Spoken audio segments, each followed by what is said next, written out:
I'm Cloene Huffman. My title is Passenger Facilities Road Crew Supervisor. I've been here 30 years.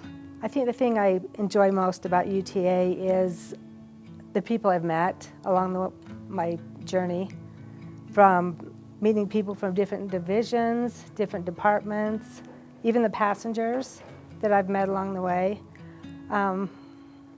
There's also people I talk to on the phone every day that I've never met, but I feel like we're really good friends. But most importantly, the people that I love more than anything is my coworkers, the past and present ones.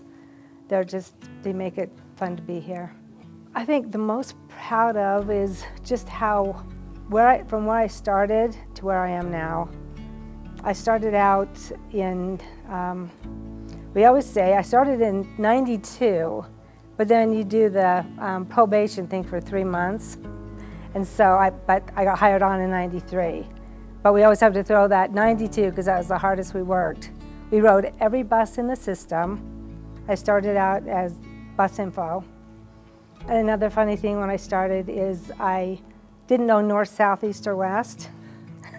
So when people would get off the bus, I'd say, walk the same way the bus is going, like to get to your destination, or turn to your right, where people would say, east is towards the mountains. And I used to think, I don't want to be stupid because there's mountains everywhere. So I don't want to ask them which mountains. But yeah, that makes me proud because I learned my directions and I worked my way up through customer service. And then I decided maybe I'll try something different.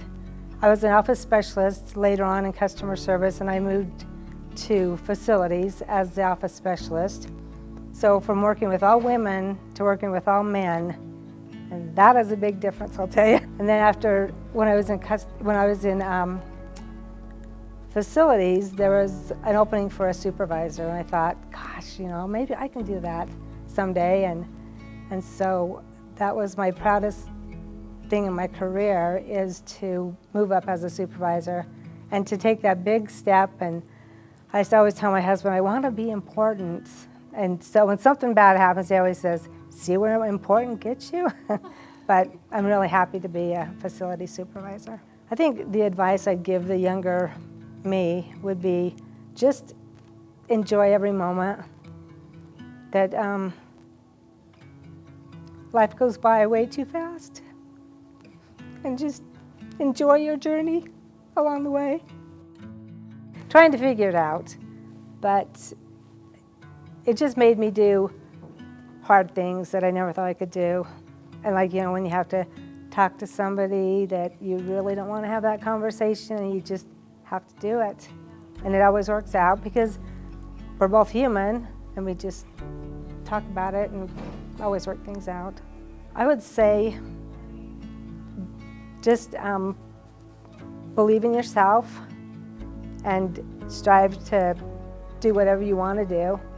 That you don't think you can do it a lot of times, but you can do it. I think that this is the superpower that I would need, is to have a superpower that you would have no stress. So a stress-free superpower. That no matter what's happening, you can say, it's okay, I got it, no problem. Everything's wonderful, because I like to stress. So my biggest mentors would be my husband. For my first mentor, he always tells me, you can do anything you want to do, and just try your hardest, be yourself. And another one is my supervisor from customer service. And that's Cindy Medford. She just always helps me whenever I have problems, even now. We get together once a month for lunch and just talk about old times, now times, and how things are going, and she really means a lot to me.